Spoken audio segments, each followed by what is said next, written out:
Walang imposible sa Diyos. Ako po si Father Fiel Pareha at ito po ang ating segment, ang Daily Devotion, na kung saan tayo po ay magdarasal, magbabasa at magninilay kasama ng salita ng Diyos sa buong taon. Manalangin tayo. Sa ngalan ng Ama, ng Anak at ng Espiritu Santo. Amen. Halina, banal na Espiritu, liwanagan mo ang aming puso at isip nang maunawaan at may sa buhay namin ang iyong salita. Amen.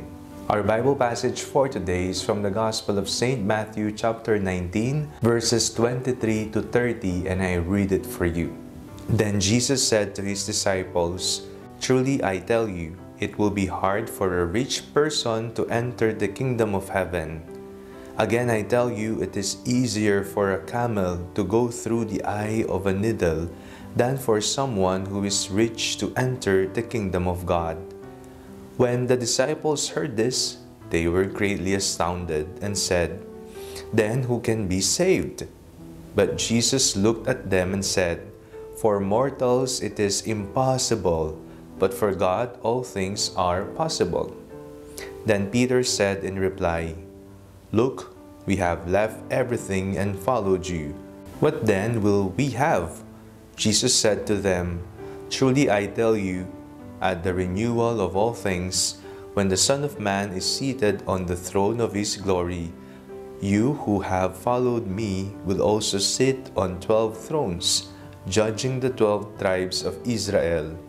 And everyone who has left houses or brothers or sisters or father or mother or children or fields for my name's sake will receive 100-fold, and will inherit eternal life. But many who are first will be last, and the last will be first." Isa pong malaking konsolasyon na mapakinggan sa ating Panginoong Jesucristo na kung sino man ang iwan ang mga pinakamamahal niya, tuman na yung mga tao, mga ari-arian, pati sakahan, alang-alang sa Diyos, no? Alang-alang sa Panginoon, ay magkakamit ng buhay na walang hanggan.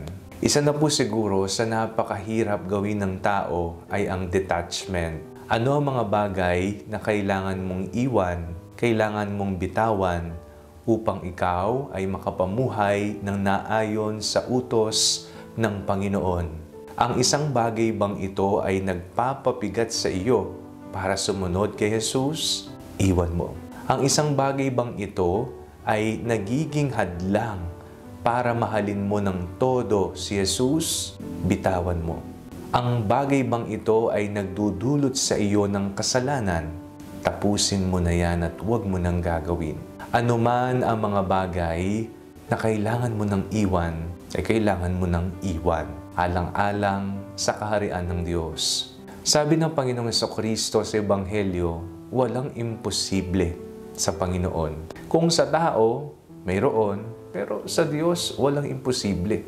Kahit nakikita natin sa ating sarili na tayo ay lubhang makasalanan, kung nakikita natin para bang wala na tayong pag-asang makapunta sa kaharian ng Diyos, abay sa Panginoon, walang imposible.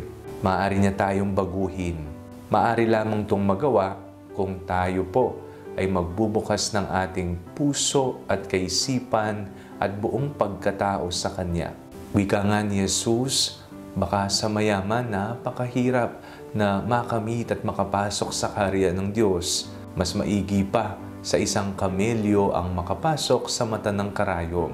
Kung anuman ang mga bagay na maaring maging sagabal, atin pong iwanan, bitawan, kalimutan, at tayo po ay mag-focus sa pagsunod sa ating Panginoon. Ang kaharian ng Panginoon ang siyang magiging pabuya mo pagdating ng araw. Manalangin tayo.